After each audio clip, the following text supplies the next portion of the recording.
ನಮಸ್ತೆ ವೀಕ್ಷಕರೇ, AJ hospital presence ಆರೋಗ್ಯ ಬಂಧು ವಿಶೇಷ ಕಾರ್ಯಕ್ರಮಕ್ಕೆ ಸ್ವಾಗತ. ನಾನು ಚೈತ್ರ ಕಲಡ್ಕ. ಇವತ್ತು ಕ್ಯಾನ್ಸರ್ ಬಗೆಗಿನ ಜಾಗೃತಿ ಒಂದು ವಿಚಾರದ ಬಗ್ಗೆ ಹೆಚ್ಚಿನ ಮಾಹಿತಿಯನ್ನು ಮಾತಾಡಲಿಕ್ಕೆ ಎಜೆ ಹಾಸ್ಪಿಟಲ್ ಮಂಗಳೂರು ಇಲ್ಲಿನ ಸರ್ಜಿಕಲ್ ಆಂಕಾಲಜಿಸ್ಟ್ ಆಗಿರುವಂತಹ ಡಾಕ್ಟರ್ ಅಜಯ್ ಕುಮಾರ್ ಅವರು ನಮ್ಮ ಜೊತೆಗಿದ್ದಾರೆ. ಮೊದಲಾಗಿ ಅವರನ್ನ ಕಾರ್ಯಕ್ರಮಕ್ಕೆ ಸ್ವಾಗತ ಮಾಡೋಣ, ಹಾಗೆ ಒಂದಷ್ಟು ವಿಚಾರದ ಬಗ್ಗೆ ಮಾತಾಡ್ಕೊಂಡು ಬರೋಣ. ಡಾಕ್ಟರ್, ಕಾರ್ಯಕ್ರಮಕ್ಕೆ ಸ್ವಾಗತ.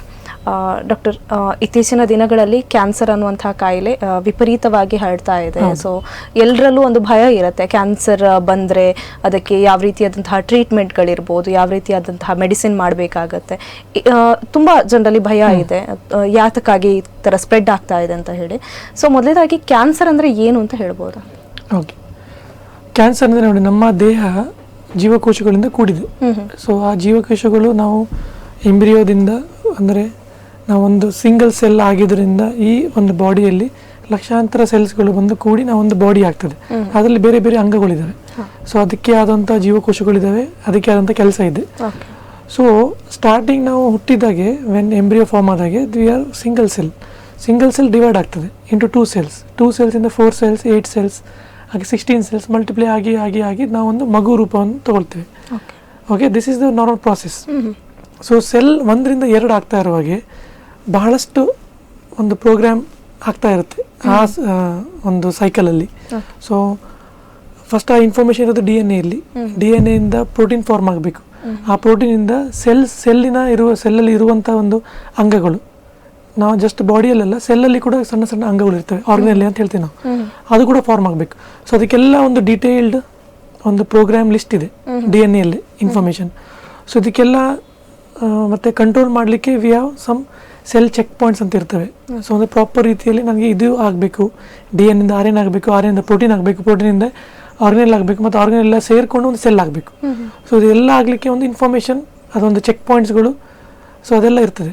ಸೊ ಅದರಲ್ಲಿ ಏನಾದರೂ ಒಂದು ಸಣ್ಣ ಅಂಶ ಚೇಂಜ್ ಆಯಿತು ಅದೆಲ್ಲ ಇಲ್ಲ ಅಂದರೆ ಅದರಲ್ಲಿ ಸಣ್ಣ ಪ್ರೋಸೆಸ್ ಏನಾದರೂ ಸ್ವಲ್ಪ ಚೇಂಜಸ್ಗಳು ಆದವು ಅಂದರೆ ಆಗ ಏನಾಗ್ತದೆ, ಸೆಲ್ಲಿಗೆ ಏನು ಕಂಟ್ರೋಲ್ ಇರುತ್ತಲ್ವ ಇನ್ನೊಂದು ಸೆಲ್ ಆಗಲಿಕ್ಕೆ, ಆ ಕಂಟ್ರೋಲ್ ತಪ್ಪಿ ಹೋಗ್ತದೆ. ಸೊ ಆ ಟೈಮಲ್ಲಿ ಪ್ರೋಗ್ರಾಮ್ ಹೇಗಿರುತ್ತೆ ಅಂದರೆ ಸ್ವಲ್ಪ ಏನೋ ಚೇಂಜಸ್ ಆಯಿತು ಅಂದರೆ ಅದಕ್ಕೆ ಸೆಲ್ಲಲ್ಲಿ ಮತ್ತು ಸೊಲ್ಯೂಷನ್ಸ್ ಇದೆ. ಓಕೆ, ಈ ಸೆಲ್ ಕರೆಕ್ಟಾಗಿ ಕೆಲಸ ಮಾಡ್ತಾ ಇಲ್ಲ, ಸೊ ಹಾಗಾಗಿ ನನಗೆ ಈ ಸೆಲ್ಲನ್ನು ಸಾಯಿಸಬೇಕು ಅಥವಾ ಈ ಸೆಲ್ಲನ್ನು ಇರಲಾರ್ದೆ ನೋಡ್ಕೊಳ್ಬೇಕು ಅಂತೇಳಿ. ಸೊ ಅದಕ್ಕೆ ನಾವು ಹೇಳ್ತೇವೆ, ಆ ಪ್ರೋಗ್ರಾಮ್ ಹೇಳ್ತೇವೆ ಅಪೋಪ್ಟೋಸಿಸ್ ಅಂತೇಳಿ. ಸೊ ಆ ಪ್ರೋಗ್ರಾಮ್ ಆಕ್ಟಿವೇಟ್ ಆಗಬೇಕು. ಕೆಲವೊಂದ್ಸಲ ಅದು ಆಕ್ಟಿವೇಟ್ ಆಗೋದಿಲ್ಲ, ಅರ್ಥ ಆಯ್ತಲ್ವ? ಸೊ 1ರಿಂದ 2 ಆಗಲಿಕ್ಕೆ 2 4 ಆಗ್ತಾ ಇರುವಾಗೆ ಎಷ್ಟೋ ಒಂದು ಪ್ರೋಸೆಸ್ ಇದೆ. ಆ ಪ್ರೋಸೆಸ್ಸಲ್ಲಿ ಇನ್ನೂ ಸಣ್ಣ ಇಶ್ಯೂಸ್ ಆದರೆ ಅಥವಾ ಆ ಇಶ್ಯೂ ಆದರೂ ಸಹ ಅದನ್ನು ಆ ಸೆಲ್ಲನ್ನು ಸಾಯಿಸಲಿಕ್ಕೆ ಆಗ್ತಾ ಇಲ್ಲ ಅಂತಂದರೆ ದೆನ್ ನಾವು ಏನಾದರೂ ಆ ಸೆಲ್ಲು ತನ್ನ ಹತೋಟಿಲಿ ಇರಲಾರ್ದಂಗೆ ಬೆಳೀತಾ ಹೋಗ್ತದೆ. ಸೊ ಬೆಳೆದು ಆ ಸೆಲ್ಲು ನಾರ್ಮಲ್ ಹಂಗಾಗೋದಿಲ್ಲ, ಅದು ಟ್ಯೂಮರ್ ಆಗಿ ಪರಿವರ್ತಿಸ್ತದೆ. ಸೊ ಅದಕ್ಕೆ ನಾವು ಕ್ಯಾನ್ಸರ್ ಅಂತ ಹೇಳ್ತೇವೆ. So it is called uncontrolled growth of a cell, ಅನಿಯಮಿತವಾದ ಜೀವಕೋಶದ ಬೆಳವಣಿಗೆ. ಸೊ ಇದಕ್ಕೆ ನಾವು ಕ್ಯಾನ್ಸರ್ ಅಂತ ಹೇಳ್ತೇವೆ. ಕ್ಯಾನ್ಸರ್ ಅಂತ ಹೌದು. ಓಕೆ ಡಾಕ್ಟರ್, ಈ ಕ್ಯಾನ್ಸರ್ ಈ ಮನುಷ್ಯನಿಗೆ ಬರಲಿಕ್ಕೆ ಕಾರಣ ಏನು? ಕ್ಯಾನ್ಸರ್ಗೆ ನೋಡಿ ಕಾರಣಗಳು ಬಹಳಷ್ಟಿದ್ದಾವೆ. ಸೊ ನಾವು ಹೇಳಿದ ಪ್ರಕಾರ ಯಾಕೆ ಕಾಸಸ್ಗಳು, ರಿಸ್ಕ್ ಫ್ಯಾಕ್ಟರ್ಸ್, ಕಾಸಸ್ ಅದ್ರ ಬಗ್ಗೆ ಎಲ್ಲ ಮಾತಾಡ್ತೇವೆ. ಬಟ್ ಯಾಕೆ ಬರ್ತದೆ ಅಂತ ಹೇಳಿದರೆ ನಮಗೆ ಪ್ರಾಪರ್ ಆನ್ಸರ್ ಇಲ್ಲ ಅದಕ್ಕೆ. ಫಾರ್ ಎಕ್ಸಾಂಪಲ್ ನೋಡಿ, ಲಿವರ್ ಕೆಲಸ ಏನು ಅಂದರೆ ನಾವು ದೇಹದಲ್ಲಿ ಯಾವುದೇ ತಗೊಂಡು ಟಾಕ್ಸಿಕ್ ಮೆಟೀರಿಯಲ್ಸ್ ಊಟದಲ್ಲಿ ಸೇವಿಸುವುದು. ಮೋಸ್ಟ್ ಕಾಮನ್ ಟಾಕ್ಸಿಕ್ ಮೆಟೀರಿಯಲ್ ಯಾವುದು? ಆಲ್ಕೋಹಾಲ್. ಸೊ ಆಲ್ಕೋಹಾಲ್ ಅಲ್ಲಿ ದೇವರು ಏನು ಮಾಡಿದ್ದಾರೆ, ಹಿ ಹ್ಯಾಸ್ ಗಿವನ್ ಒಂದು enzyme in the liver, alcohol dehydrogenase ಅಂತೇಳಿ. ಸೊ ಮಿತವಾಗಿ ಆಲ್ಕೋಹಾಲ್ ತೊಗೊಂಡಿದ್ದಾಗೆ ಆ ಆಲ್ಕೋಹಾಲ್ ಲಿವರಲ್ಲಿ ಹೋಗಿ ಅದು ಮೆಟಬಲೈಸ್ ಆಗ್ತದೆ. ಬಟ್ ನಾವು ಪದೇ ಹೆಚ್ಚಿನ ಪ್ರಮಾಣದಲ್ಲಿ ಆಲ್ಕೋಹಾಲ್ ತೊಗೊಂಡ್ರೆ ಲಿವರ್ದು ಅದು ಎಂಜೈಮ್ ಕೆಪಾಸಿಟಿ ಮೀರಿ ಹೋಗ್ತದೆ. ಸೊ ಆ ಟೈಮಲ್ಲಿ ಲಿವರ್ ಏನು ಮಾಡುತ್ತೆ, ಡ್ಯಾಮೇಜ್ ಆಗಲಿ ಸ್ಟಾರ್ಟ್ ಆಗುತ್ತೆ. ಬಟ್ ಇನ್ನೊಂದು ಪ್ರೊಸೆಸ್ ಏನಿದೆ ಅಂದರೆ ಡ್ಯಾಮೇಜ್ ಆದರೆ ಮತ್ತೆ ರೀಜನರೇಟ್ ಆಗ್ತದೆ. ಸೊ ಆ ರೀಜನರೇಟ್ ಆಗ್ತದೆ, ನಾರ್ಮಲ್ ರೀಜನರೇಟ್ ಆಗೋದಿಲ್ಲ, ಅದು ನಾಡ್ಯೂಲ್ ಆಗಿ ಫಾರ್ಮ್ ಆಗ್ತದೆ, ಸಣ್ಣ ಗಡ್ಡೆಯಾಗಿ. But still it is normal. ಈಗಿನ ಕಾಲದಲ್ಲಿ ನಾವು ನೋಡ್ತೇವೆ, ಭಾಳ ಪೇಷಂಟ್ಸ್ ಫೋನ್ ಮಾಡಿ ಅಥವಾ ನಮ್ಮ ರಿಲೇಟಿವ್ಸ್ ಫೋನ್ ಮಾಡಿ ನಮ್ಗೆ ಕೇಳಿದರೆ ರಿಪೋರ್ಟಲ್ಲಿ ಅಲ್ಟ್ರಾಸೌಂಡಲ್ಲಿ ಫ್ಯಾಟಿ ಲಿವರ್ ಅಂತ ಬಂದಿದೆ ಅಂತೇಳಿ. One of the risk factor fatty liver ಕೂಡ. Grade 1 grade 2 is fine. Grade 3 ಮುಂಚೆ ಬರ್ತಾ ಲಿವರ್ ಸೆಲ್ಸ್ ಅಲ್ಲಿ ನಾವು ಫ್ಯಾಟಿ ಚೇಂಜಸ್ಗಳು ಕಾಣಿಸ್ಕೊಳ್ತೇವೆ. ಅದಾದಮೇಲೆ ಫೈಬ್ರೋಸಿಸ್ ಆಗ್ತದೆ, ಸಿರೋಸಿಸ್ ಆಗುತ್ತೆ, cirrhosis stage 4 nothing but liver cancer. So ಅರ್ಥ ಇದಲ್ಲ. ಸೊ ಕಾಸಸ್ ಹೇಳ್ಬೇಕಂದ್ರೆ ಒಂದೊಂದು ಅಂಗಕ್ಕೆ ಒಂದೊಂದು ಕಾರಣಗಳಿದ್ದಾವೆ. ಈಗ ಬಾಯಿಯ ಕ್ಯಾನ್ಸರ್ ತಗೊಂಡ್ರೆ ಮೋಸ್ಟ್ ಕಾಮನ್ ಕಾಸ್ ಫಾರ್ ನಮ್ಮ ಬಾಯಿಯ ಕ್ಯಾನ್ಸರ್, ನಾಲ್ಗೆ ಆಗಿರ್ಬೋದು, ಒಳಗಿನ ಚರ್ಮ ಆಗಿರ್ಬೋದು, ನಾಲ್ಗೆ ಅಡಿಯಲ್ಲಾಗಿರ್ಬೋದು. ಸೊ ಅದಕ್ಕೆಲ್ಲ ಕಾರಣ most common is tobacco or smoking. So ಅದೇ ರೀತಿಯಲ್ಲಿ ಅನ್ನನಾಳ ಕ್ಯಾನ್ಸರ್ ತೊಗೊಂಡ್ರೆ ನೀವು tobacco, then smoking, once again alcohol. So stomach cancer ತಗೋಬೇಕಂದ್ರೆ ಸ್ಟಮಕ್ ಕ್ಯಾನ್ಸರಲ್ಲಿ ಮೋಸ್ಟ್ ಕಾಮನ್ ರೀಸನ್ ಅಂದರೆ once again it is smoking, alcohol. ಎಲ್ಲ ಕ್ಯಾನ್ಸರ್ಗೆ smoking alcohol is most common reason. ಅದು ಬಿಟ್ಟು ಸ್ಟಮಕ್ ಕ್ಯಾನ್ಸರ್ಗೆ ಮೋಸ್ಟ್ ಕಾಮನ್ ರೀಸನ್ ಇಸ್ ನಾವು ತಿನ್ನುವಂಥ ಆಹಾರ. ಸೊ ಅದರಲ್ಲಿ ನೋಡಬೇಕಾದ್ರೆ ನೀವು ಸ್ಟೋರ್ಡ್ ಫುಡ್, ಪ್ರೊಸೆಸ್ಡ್ ಫುಡ್, ಯಾವುದೇ ನ್ಯಾಚುರಲ್ ಫುಡ್ಡನ್ನು ನಾವು, ಈಗ ನಮಗೆ ಗೊತ್ತು, ನಮಗೆ ಒಂದು ಬಾಳೆಹಣ್ಣು ತಿನ್ನಬೇಕು ಆದರೆ ನಮ್ಗೆ ಗೊತ್ತು 2 to 3 days ಅದರದ್ದು ಲೈಫ್, 2 to 3 days ಲೈಫ್ ಹಣ್ಣು ತಿನ್ನಬೇಕು, ಹೌದಾ? ಸೊ ಅಂಗಡಿಯಿಂದ ಈಗ ನಮಗೆ ಬಾಳೆಹಣ್ಣು ಬೇಕಾಗಿದೆ, ಬ್ಯಾಂಗ್ಳೂರಿಂದ ಬೇಕಾಗಿದೆ, ಬ್ಯಾಂಗ್ಳೂರಿಂದ ಮಂಗಳೂರಿಗೆ ಬರಬೇಕು, ಮಂಗಳೂರಿಂದ it has to go to ಬಜ್ಪೆಯಿಂದ ಮತ್ತೆ ಇನ್ನೊಂದು ಸಣ್ಣ ಮಾರ್ಕೆಟ್ಗೆ ಹೋಗ್ಬೇಕು. ಸೊ ಅಲ್ಲಿಂದ ಅಲ್ಲಿ ರೀಚ್ ಆಗೋಷ್ಟಿಗೆ ಇಟ್ ಟೇಕ್ 3 days. ಬಾಳೆಹಣ್ಣು ಹಾಳಾಯ್ತಾ? ಸೊ ಅದಕ್ಕೆ ಬೆಂಗಳೂರಲ್ಲಿ ಏನು ಮಾಡ್ತಾರೆ ಅವರು, they will add some preservative, that is called processing. ಅದೇ ರೀತಿಯಲ್ಲಿ ನಮ್ಮದು ಆರ್ಗ್ಯಾನಿಕ್ ಫುಡ್ ತೊಗೊಂಡ್ರೆ ಅದಕ್ಕೆ ಸೊ ಕೆಲವೊಂದು ಪ್ರಿಸರ್ವೇಟಿವ್ಸ್ ಹಾಕ್ತಾರೆ. ಸೊ ಅದಕ್ಕೆ ಕ್ಯೂರಿಂಗ್ ಅಂತೇಳಿ. ಸೊ ಈ ಥರ ಫುಡ್ಡಿನ ಜೊತೆ ನಾವು ಪ್ರೊಸೆಸಿಂಗ್ ಏನು ಮಾಡ್ತಾ ಇದ್ದೀವಲ್ಲ, just to increase the shelf life, just to increase the taste, just to increase the ಅದರದ್ದು ಬೇಡಿಕೆನ.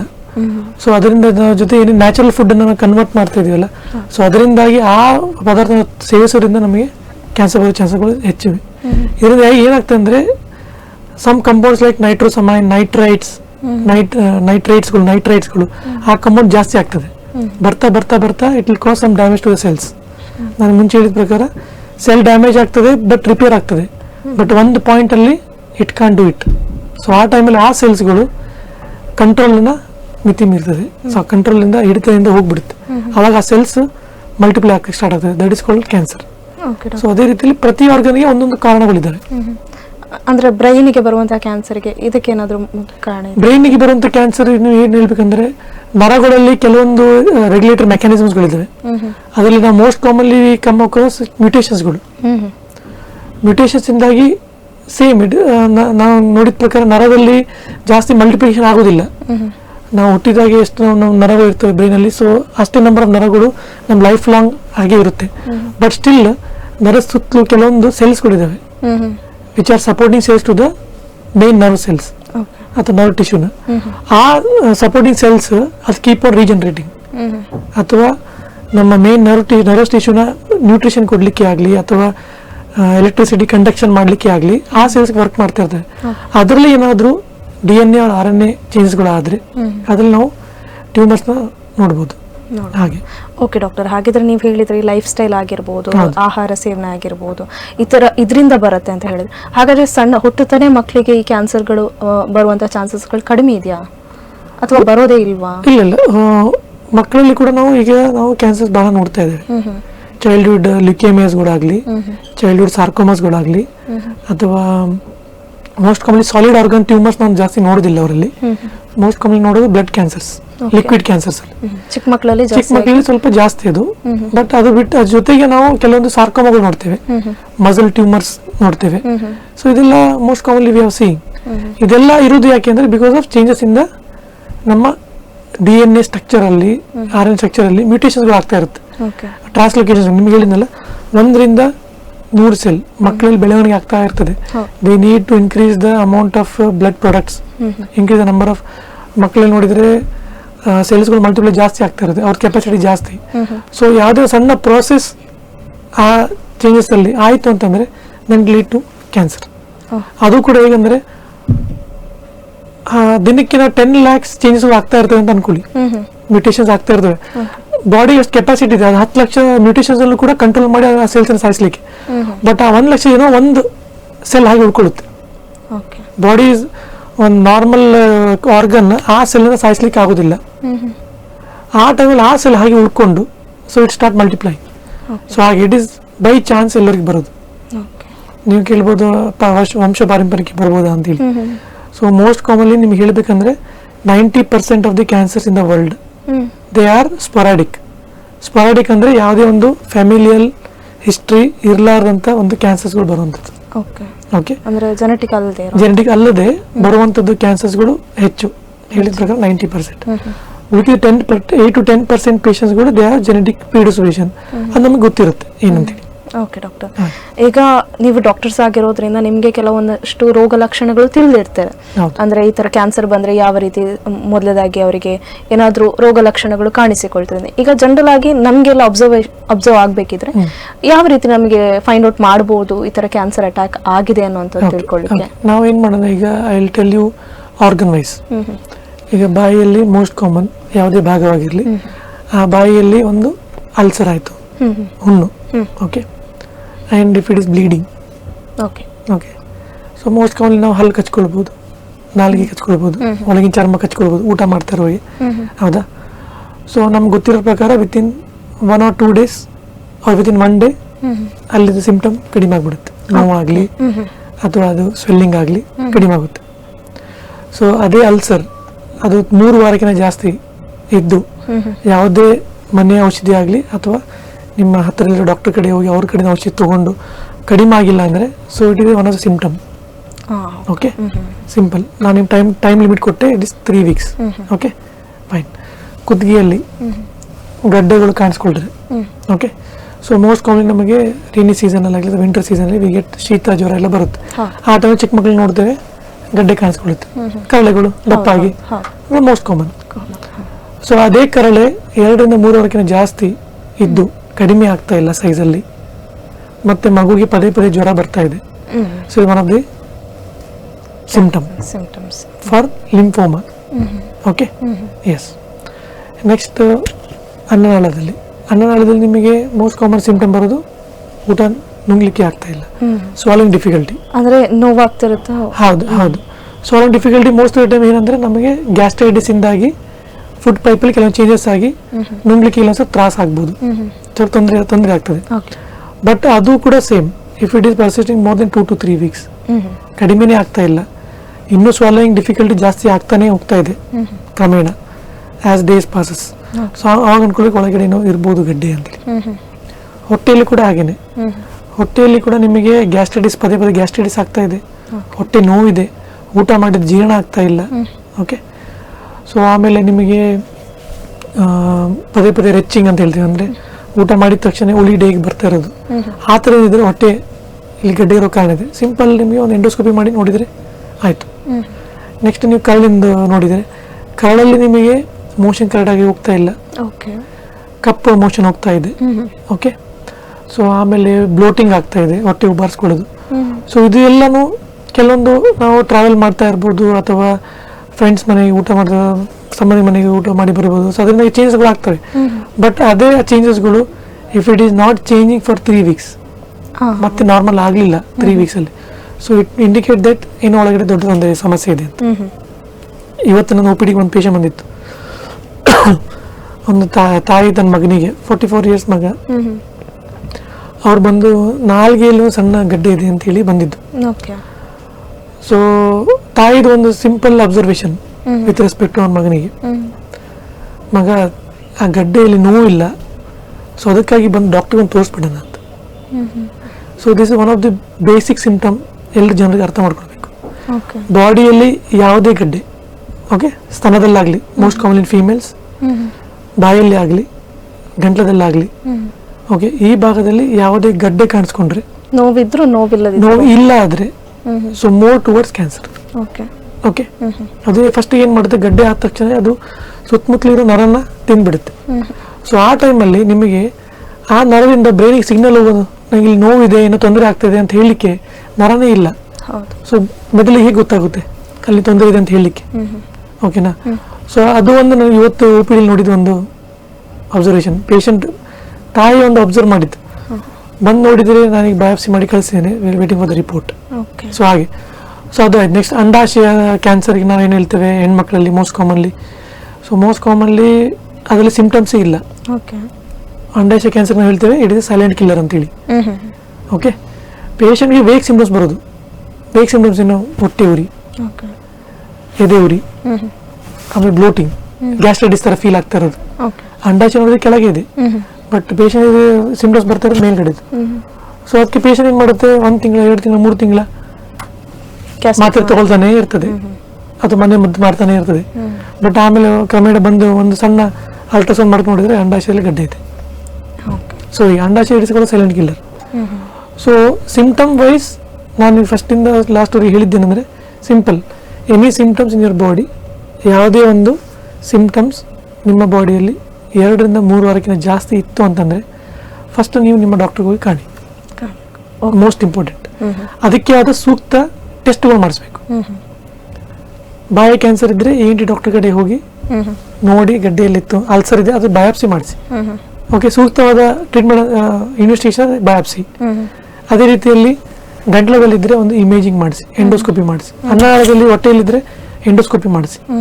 ಓಕೆ, ಹೊಟ್ಟೆಯಲ್ಲಿ ಭಾಗದಲ್ಲಿದ್ದರೆ ಒಂದು ಅಲ್ಟ್ರಾಸೌಂಡ್ ಮಾಡಿಸಿ ನೋಡಿ.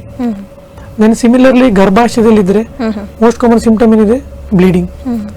ಸೊ ಬ್ಲೀಡಿಂಗ್ ಹೆಚ್ಚು ಕಮ್ಮಿ ಆಗ್ಬೋದು ಮಂತ್ಲಿ ಪೀರಿಯಡ್ಸಲ್ಲಿ. ಬಟ್ ಅದೇ bleeding if it is persisting more than 1 week ಅಥವಾ ಸ್ಪಾಟಿಂಗ್ ಆಗ್ತಾ ಇದೆ 2 to 3 ವೀಕ್ಸ್ ವರೆಗೆ, ಸೊ ಇಮಿಡಿಯೇಟ್ಲಿ ಡಾಕ್ಟರ್ ಕಡೆ ಹೋಗಿ. ಪೋಸ್ಟ್ ಮೆನೋಪಾಸಲ್ ಅಂದರೆ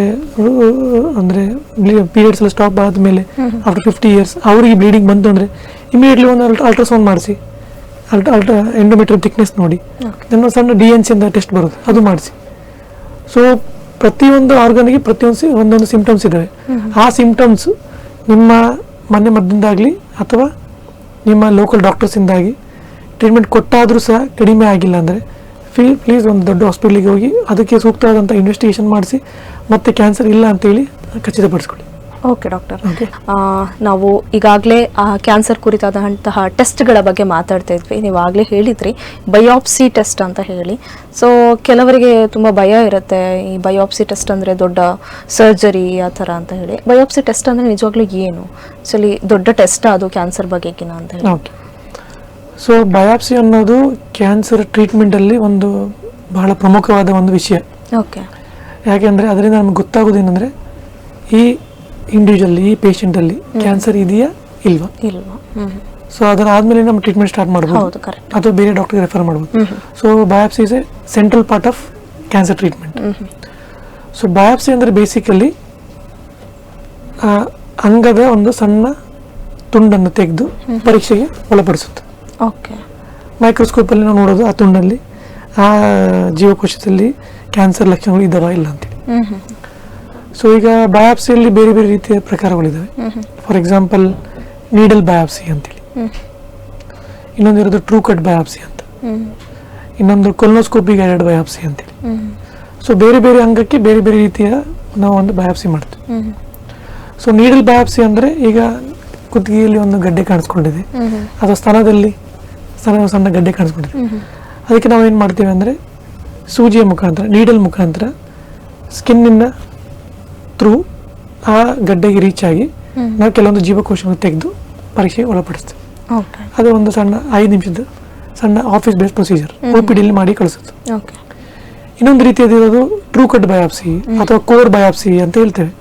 ಅದರಲ್ಲಿ ನಾವೇನು ಮಾಡ್ತೇವೆ, ಇದರಲ್ಲಿ ಜೀವಕೋಶಗಳು ತೆಗೆಯೋದಿಲ್ಲ, ಇದರಲ್ಲಿ ನಾವು ಸಣ್ಣ ತುಂಡನ್ನೇ ಅರೌಂಡ್ 0.5 to 1 centimeter ಆ ತುಂಡನ್ನು ತೆಗೆದು ಇದು ಕೂಡ ಇದರಲ್ಲಿ ಕೂಡ ನಾವು ಸ್ಕಿನ್ನಿನ ಮುಖಾಂತರವೇ ಹೋಗಿ ಗಡ್ಡೆಯಲ್ಲಿ ಅದು ರೀಚ್ ಆಗಿ ಅಲ್ಲಿ ತೆಗೆದು ನಾವು ಪರೀಕ್ಷೆ ಕಳಿಸ್ತೇವೆ. ಇದನ್ನ ಮೋಸ್ಟ್ ಕಾಮನ್ಲಿ ಕುತ್ತಿಗೆಯಲ್ಲಿ, ಥೈರಾಯ್ಡಲ್ಲಾಗಲಿ, ಸ್ತನದಲ್ಲಾಗಲಿ, ಹೊಟ್ಟೆ ಭಾಗದಲ್ಲಿ ಕೆಲವೊಂದು ಚರ್ಮದಲ್ಲಿ ಕಾಣಿಸ್ಕೊಳ್ಳುವಂಥ ಗಡ್ಡೆಯಲ್ಲಿ ನಾವು ತೆಗೆದು ನೋಡುವಂಥದ್ದು. ಇದು ಟ್ರೂ ಕಟ್ ಅಥವಾ ಕೋರ್ ನೀಡಲ್ ಬಯಾಪ್ಸಿ ಅಂತೇಳಿ. ಮೂರನೇದಾಗಿ ಫಾರ್ ಎಕ್ಸಾಂಪಲ್ ನಿಮಗೆ ಗಡ್ಡೆಗಳು ಕಾಣಿಸ್ಕೊಳ್ತಾ ಇದೆ ಅನ್ನನಾಳದಲ್ಲಿ ಅಥವಾ ಶ್ವಾಸಕೋಶದಲ್ಲಿ ಅಥವಾ ನಿಮ್ಮ ಕೊಲೋನಲ್ಲಿ, ಕಾಳಿನಲ್ಲಿ ಅಥವಾ ಗೂದನಾಳದಲ್ಲಿ. ಸೊ ಇಲ್ಲಿಗೆ ನಮಗೆ ಹೋಗ್ಲಿಕ್ಕೆ ಹೇಗೆ, ಎಂಡೋಸ್ಕೋಪ್ ಮುಖಾಂತರ ಅಂದರೆ ಕ್ಯಾಮ್ರಾ ಟ್ಯೂಬ್ ಇರುತ್ತೆ, ಟ್ಯೂಬ್ ಮುಂದೆ ಕ್ಯಾಮ್ರಾ ಇರುತ್ತೆ. ಸೊ ಕ್ಯಾಮ್ರಾ ಮುಖಾಂತರ ಆ ಜಾಗದಲ್ಲಿ ಹೋಗಿ ನಾವು ಅಲ್ಲಿಂದ ಬಯಾಪ್ಸಿ ತೆಗೆಯೋದು. ಸೊ ಇದಕ್ಕೆ ಹೇಳ್ತೇವೆ ಎಂಡೋಸ್ಕೋಪಿ ಗೈಡೆಡ್ ಬಯಾಪ್ಸಿ ಅಂತೇಳಿ.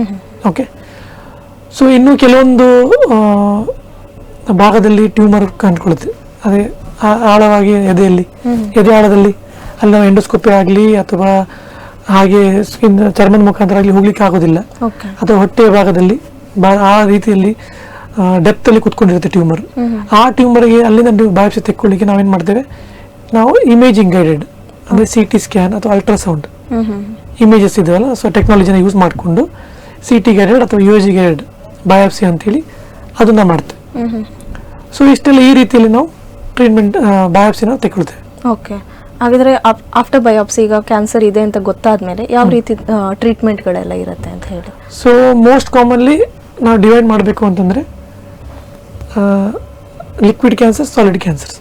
ಲಿಕ್ವಿಡ್ ಅಂದರೆ ಬೇಸಿಕಲಿ ಬ್ಲಡ್ಡಲ್ಲಿ ಕಾಣಿಸ್ಕೊಳ್ಳುವಂಥದ್ದು ಕ್ಯಾನ್ಸರ್. ಸಾಲಿಡ್ ಕ್ಯಾನ್ಸರ್ ಅಂದರೆ ನಮ್ಮ ಆರ್ಗನ್ಸಲ್ಲಿ ಕಾಣಿಸ್ಕೊಳ್ಳುವಂಥ ಕ್ಯಾನ್ಸರ್. ಲಿಕ್ವಿಡ್ ಕ್ಯಾನ್ಸರ್ಗೆ most common treatment is and usual treatment is chemotherapy. Okay, ಕೆಲವೊಂದರಲ್ಲಿ ಲಿಂಫೋಮಾ ಅಂತ ಬರುತ್ತೆ, ಅದರಲ್ಲಿ ನಾವು ಕೀಮೋಥೆರಪಿ ಪ್ಲಸ್ ರೇಡಿಯೇಷನ್ ಥೆರಪಿ ಕೂಡ ಪ್ಲ್ಯಾನ್ ಮಾಡ್ತೇವೆ. ಇನ್ನೊಂದಿರೋದು ಸಾಲಿಡ್ ಆರ್ಗನ್. ಸೊ ಅದು ನನ್ನ ಫೀಲ್ಡ್, ಅದು ಸರ್ಜಿಕಲ್ ಆಂಕಾಲಜಿಸ್ಟ್ ಮಾಡುವಂಥದ್ದು. ಇದರಲ್ಲಿ ನಾವು ಆರ್ಗನಲ್ಲಿ ಈಗ ಬಾಯಿಯಲ್ಲಿ, ನಾಲಿಗೆಯಲ್ಲಿ, ಕುತ್ತಿಗೆಯಲ್ಲಿ, ಥೈರಾಯ್ಡಲ್ಲಿ, ಧ್ವನಿಪೆಟ್ಟಿಗೆಯಲ್ಲಿ, ಅನ್ನನಾಳದಲ್ಲಿ, ಸ್ತನದಲ್ಲಿ ಆ ಥರ ಕ್ಯಾನ್ಸರ್ಗಳು. ಇದರಲ್ಲಿ most common treatment for early stages is surgery. Okay, ಅಂದರೆ ಈ ಆರ್ಗನ್ಸಲ್ಲಿ ಅರ್ಲಿ ಸ್ಟೇಜ್ ಇತ್ತು ಅಂತಂದರೆ ನಾವು ಸರ್ಜರಿ ಮುಖಾಂತರ ಪೇಷಂಟನ್ನು ಕಂಪ್ಲೀಟಾಗಿ ಕ್ಯೂರ್ ಮಾಡ್ಬೋದು, ಅಂದರೆ ಗುಣಮುಖರಾಗೋದು, ಕ್ಯಾನ್ಸರ್ 0 ಸ್ಟೇಟಿಗೆ ತೊಗೊಂಡೋಗ್ಬೋದು. ಓಕೆ, ಸೊ ಅರ್ಲಿ ಸ್ಟೇಜಲ್ಲಿ. ಸೊ ಅದಕ್ಕೆ ಪೂರಕವಾಗಿ ನಾವು ಕೀಮೋಥೆರಪಿ, ಅದು ಸ್ಟೇಜ್ 3 ಹೋದರೆ ಅದು ಕೆಲವೊಂದ್ಸಲ ರೇಡಿಯೇಷನ್ ಥೆರಪಿ, ಸೊ ಅದನ್ನು ಕೂಡ ಯೂಸ್ ಮಾಡ್ತೇವೆ. ಸೊ ಬೇಸಿಕಲಿ ಕ್ಯಾನ್ಸರ್ ಟ್ರೀಟ್ಮೆಂಟಲ್ಲಿ ನಿಮಗೆ ಸರ್ಜರಿ ಇದೆ, ಕೀಮೋಥೆರಪಿ ಇದೆ, ರೇಡಿಯೇಷನ್ ಥೆರಪಿ ಇದೆ. ಸೊ ಈಗ ಅಡ್ವಾನ್ಸ್ ಟೆಕ್ನಾಲಜಿಯಾಗಿ ನಾವು ಏನು ಮಾಡ್ತಾ ಇದ್ದೇವೆ, ಇಮ್ಯುನೊಥೆರಪಿ, ಅದು ಟಾರ್ಗೆಟ್ ಥೆರಪಿ ಅಂತ ಇದೆ. ಸೊ ಅದನ್ನು ಕೂಡ ಬಳಸ್ತಾ ಇದ್ದೇವೆ. ಸೊ ಇಷ್ಟೆಲ್ಲ ರೀತಿಯ ಒಂದು ಟ್ರೀಟ್ಮೆಂಟು. ಸೊ ಎಲ್ಲ ಟ್ರೀಟ್ಮೆಂಟ್ ಡಿಪೆಂಡ್ ಆಗೋದು ಯಾವ ಆರ್ಗನಿಗೆ ಎಫೆಕ್ಟ್ ಆಗಿದೆ ಟ್ಯೂಮರ್ ಅಂತೇಳಿ. ಓಕೆ, ಈಗ ನೀವು ತುಂಬ ಥರದ ಟ್ರೀಟ್ಮೆಂಟ್ಗಳ ಬಗ್ಗೆ ಮಾತಾಡಿದ್ರಿ. ಸೊ ಜನರಿಗೆ ಏನು ಭಯ ಇರುತ್ತೆ ಅಂತ ಹೇಳಿದ್ರೆ ಕ್ಯಾನ್ಸರ್ ಟ್ರೀಟ್ಮೆಂಟ್ಗಳಿಗೆ ತುಂಬ ವೆಚ್ಚ ಆಗ್ಬೋದು, ತುಂಬ ಖರ್ಚಾಗ್ಬೋದು. ಅದಕ್ಕೋಸ್ಕರ ತುಂಬ ಜನ ಏನು ಮಾಡ್ತಾರೆ, ಕ್ಯಾನ್ಸರ್ ಇರೋದನ್ನೇ ಮುಚ್ಚಿಡ್ತಾರೆ, ಅಥವಾ ಕ್ಯಾನ್ಸರ್ಗೆ ಟ್ರೀಟ್ಮೆಂಟ್ ಬೇಡ, ನಾರ್ಮಲ್ ಆಗಿ ಏನಾದರೂ ಬೇರೆ ಥರ ಟ್ಯಾಬ್ಲೆಟ್ಸ್ ಅಥವಾ ಇದೇ ಥರ ಮಾಡುವ ಅಂತ ಹೇಳಿ ಹೋಗ್ತಾರೆ. ಸೊ ಹಾಗಾಗಿ ಏನಾದರೂ ಇನ್ಶೂರೆನ್ಸ್ಗಳೇನಾದರೂ ಕವರ್ ಆಗುತ್ತಾ ಈ ಕ್ಯಾನ್ಸರ್ ಟ್ರೀಟ್ಮೆಂಟ್ಗಳಿಗೆ ಅಂತ ಹೇಳಿ? ಸೊ ಈ ಸಂದರ್ಭದಲ್ಲಿ ಇದೊಂದು ಒಳ್ಳೆ ಪ್ರಶ್ನೆ ನೀವು ಕೇಳಿದ್ದು. So most important aspect today's topic ಅಥವಾ ಈ ಟಾಕಲ್ಲಿ ಮೋಸ್ಟ್ ಇಂಪಾರ್ಟೆಂಟ್ ಆಸ್ಪೆಕ್ಟ್ ಇದೆ ಏನು ಅಂದರೆ, ನಾನು ಎಲ್ಲರೂ ಕೇಳ್ಕೊಳ್ಳೋದೇನೆಂದರೆ better to have insurance. Everyone, ಎಲ್ಲ ಫ್ಯಾಮಿಲಿಗೆ ಒಂದು ಇನ್ಶೂರೆನ್ಸ್ ಇರಲೇಬೇಕು. ನಿಮ್ಮಲ್ಲಿ ಇನ್ಶೂರೆನ್ಸ್ ಇದೆಯಾ? ಇದೆಯಾ? Very good. ಸೊ ಅದೇ ರೀತಿಯಲ್ಲಿ ಯಾರಲ್ಲಿ ಇನ್ಶೂರೆನ್ಸ್ ಇದೆಯೋ ದಟ್ಸ್ ವೆರಿ ಗುಡ್. ಇನ್ಶೂರೆನ್ಸ್ ಇಲ್ಲ, ನೀವು ಇನ್ಶೂರೆನ್ಸ್ ಮಾಡಿಸ್ಕೊಳ್ಳಿ. ಯಾಕೆ ಅಂತ ಹೇಳ್ತೇನೆ ನಿಮಗೆ. ಸೊ ಕ್ಯಾನ್ಸರ್ ಡಯಾಗ್ನೋಸ್ ಆಯಿತು. ಓಕೆ, ಡಯಾಗ್ನೋಸ್ ಆದಮೇಲೆ ನಮಗೆ ಗೊತ್ತು ಇಷ್ಟು ಟ್ರೀಟ್ಮೆಂಟ್ ಎಲ್ಲ ಇದೆ ಅಂತೇಳಿ ನೀವು ಹೋಗಿ ಡಾಕ್ಟರ್ ಕಡೆ ಹೋಗಿ ಕೇಳ್ಕೊಂಡು ಬಂದಿದ್ದೀರ. ಅಕಸ್ಮಾತ್ ನಿಮ್ಮ ಕಡೆ ಇನ್ಶೂರೆನ್ಸ್ ಇಲ್ಲ. ಸೊ ಆ ಟೈಮಲ್ಲಿ ನಿಮಗೆ ಟ್ರೀಟ್ಮೆಂಟ್ ಸ್ಟಾರ್ಟ್ ಮಾಡಲಿಕ್ಕೆ ಸ್ವಲ್ಪ ಟೈಮ್ ಹಿಡಿಯುತ್ತೆ. ಓಕೆ, ಸೊ ನಾವು ಡಯಾಗ್ನೋಸ್ ಆದಮೇಲೆ we are losing some time. Okay, next treatment ಹೇಗೂ ಸ್ಟಾರ್ಟ್ ಮಾಡಿದ್ದೀರಾ, ನಿಮ್ಮ ಕಡೆ ಇನ್ಶೂರೆನ್ಸ್ ಇಲ್ಲ, ಟ್ರೀಟ್ಮೆಂಟ್ ಸ್ಟಾರ್ಟ್ ಮಾಡಿದ್ದೀರಾ, ಬಟ್ ಕೀಮೋಥೆರಪಿ ಕೊಡ್ತಾ ಇದ್ದೇವೆ, 2-3 ಸೈಕಲ್ ಆಯಿತು, ನೆಕ್ಸ್ಟ್ ಸರ್ಜರಿ ಮಾಡಬೇಕು. ಸರ್ಜರಿಗೆ ಸ್ವಲ್ಪ ವೆಚ್ಚ ಆಗುತ್ತೆ. ಆ ಟೈಮಲ್ಲಿ ಮತ್ತೆ ನೀವು ಇನ್ನೂ ಸ್ವಲ್ಪ ಡಿಲೇ ಮಾಡ್ತೀರಾ. ಯೂಶಲಿ ಕೀಮೋ ಆಗಿ 3rd ವೀಕಲ್ಲಿ ಸರ್ಜರಿ ಮಾಡ್ತೀವಿ, 3rd 4th ವೀಕಲ್ಲಿ. ಮತ್ತೆ ನೀವೇನು ಮಾಡ್ತೀರಾ, ಇನ್ನೂ ಎಕ್ಸ್ಟ್ರಾ ಟೈಮ್ ತೊಗೊಳ್ತೀರಾ, ಮತ್ತೆ ಟ್ರೀಟ್ಮೆಂಟ್ ಡಿಲೇ ಆಯಿತು. ಓಕೆ, ಸರ್ಜರಿ ಆದಮೇಲೆ ಮತ್ತೆ ರೇಡಿಯೇಷನ್ ಬೇಕಾಗೋ ಚಾನ್ಸ್ಗಳು ಇರ್ತವೆ.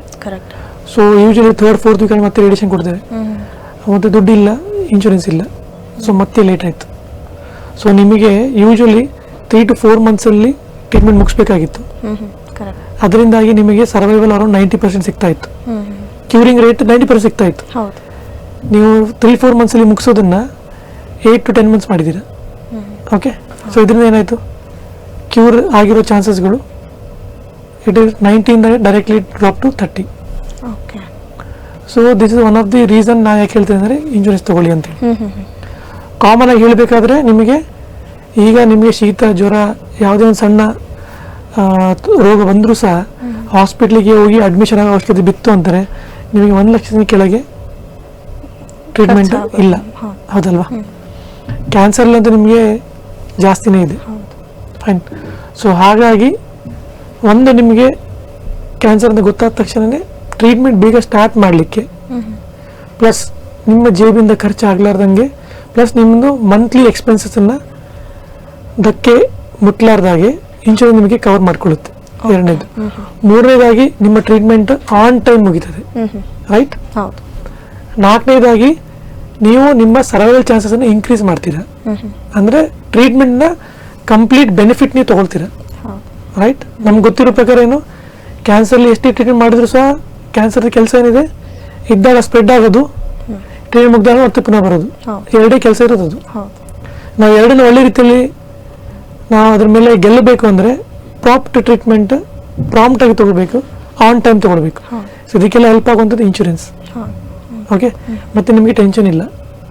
ಕರೆಕ್ಟ್. ನನ್ನ ಜೋಬೆ ದುಡ್ಡು ಖಾಲಿ ಹಾಗೆ ಉಳಿತದೆ, ಆ್ಯಕ್ಚುಲಿ ಉಳಿತದೆ ಇನ್ಶೂರೆನ್ಸ್ ಇದ್ದರೆ, ಖಾಲಿ ಆಗೋದಿಲ್ಲ.